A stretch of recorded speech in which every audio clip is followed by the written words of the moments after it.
1 करोड़, 2 करोड़, 10 करोड़। अरे अलायना जी, आपने तो आधा शहर ही खरीद रखा है। कुछ छोटे मोटे सौदे हमारे लिए भी छोड़ दीजिए। इस बिजनेसमैन की बात सुनकर एलाइना के चेहरे पर एक कातिलाना मुस्कान आ गई। एलाइना शहर की सक्सेसफुल बिजनेस वुमेन थी और वो मुस्कुराते हुए अपनी जगह पर बैठ गई। लेकिन तभी एक आवाज ने वहाँ मौजूद सभी के होश उड़ा दिए। 50 करोड़। अरे सीधा 50 करोड़? ये कौन है? ये तो डिलीवरी बॉय अभिनव है। इसके पास कहाँ से आए 50 करोड़?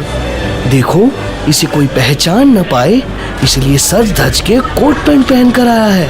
तभी एक और आवाज आई कि 2 दिन पहले ही अभिनव उसके ऑफिस में लंच डिलीवर करने आया था और उसने सवाल किया कि ऐसे कैसे कोई भी ऐरा गैरा इतनी बड़ी नीलामी में आ सकता है।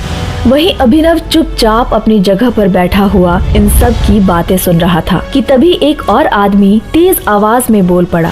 एक इंसान ने ऑक्शन मैनेजर से कहा कि अभिनव के पास 50 करोड़ तो क्या 50 रुपए भी नहीं होंगे। उन्हें ये नीलामी बंद करके एलाइना को वो इम्पोर्टेड कालीन दे देना चाहिए। नहीं नहीं भाई, रुको।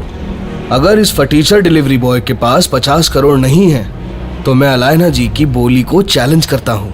इस कालीन के लिए 11 करोड़ देने के लिए मैं तैयार हूँ। जैसे ही उस आदमी ने 11 करोड़ बोला तो अभिनव एक बार फिर से बोल पड़ा। 60 करोड़। ए फटीचर डिलीवरी बॉय, तू पागल हो गया है क्या? कहाँ से लाएगा 60 करोड़? ये नीलामी है, बच्चों का खेल नहीं। यहाँ जो बोला जाता है वो देना भी पड़ता है। ये कहते हुए उस आदमी ने अभिनव को धक्का देना चाहा, लेकिन अभिनव उस जगह पर इतनी दृढ़ता से खड़ा था कि उस धक्के से अभिनव को तो कुछ नहीं हुआ, लेकिन वो आदमी खुद अपनी जगह से 2 कदम पीछे चला गया। और फिर अगले ही पल अभिनव ने अपनी जैकेट से एक चेक बुक निकाली और उस पर 60 करोड़ अमाउंट डालकर साइन करने लगा। उस चेक को भरते हुए वहाँ पर मौजूद हर इंसान देख रहा था और सब बहुत चक्के हो गए थे। सभी को लग रहा था कि अभिनव ने अपने जेल जाने की पूरी तैयारी कर रखी थी। वो धड़ल्ले से चेक पर 60 करोड़ भर रहा था। अभिनव ने चेक पर अमाउंट भरकर वहाँ मौजूद नीलामी करवा रहे बैंक के मैनेजर को दिया। एक बार को तो मैनेजर को भी यकीन नहीं हो रहा था कि आखिर 3 करोड़ की चीज को ये अभिनव जैसा डिलीवरी बॉय 60 करोड़ में कैसे खरीद रहा है और क्या सच में इसके अकाउंट में 60 करोड़ हैं भी या नहीं। मैनेजर ने थोड़ी देर तक उस चेक की जांच पड़ताल की और जब उसने ऑनलाइन बैंक अकाउंट में बैलेंस देखा तो उसके होश उड़ गए। इसके बाद मैनेजर खड़ा हुआ और माइक पर बोला, ये नीलामी यहीं समाप्त की जाती है और ये विशेष इम्पोर्टेड कालीन 60 करोड़ रुपए में अभिनव जी को दी जाती है। जैसे ही मैनेजर ने माइक से ये अनाउंसमेंट किया तो वहाँ बैठे सब लोगों की आंखें फटी की फटी रह गई। सबसे पीछे खड़ी एक बहुत ही खूबसूरत लड़की मिस अलाइना, जिन्होंने 10 करोड़ की बोली लगाई थी, उनके पास किसी का कॉल आया। वो इम्पोर्टेड कालीन आपको मिल गई?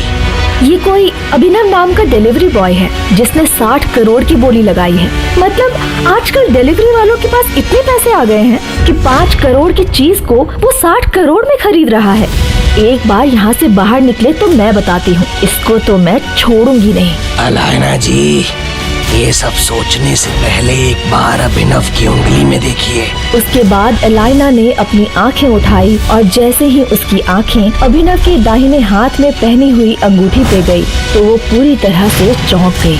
उसकी आंखें फटी की फटी रह गई और उसने चौंकते हुए कहा, टाइगर। टाइगर का नाम सुनते ही एलाइना के होश उड़ गए थे। क्या है टाइगर की सच्चाई? कैसे एक डिलीवरी बॉय के अकाउंट में आए 800 करोड़? क्या है अभिनव का राज?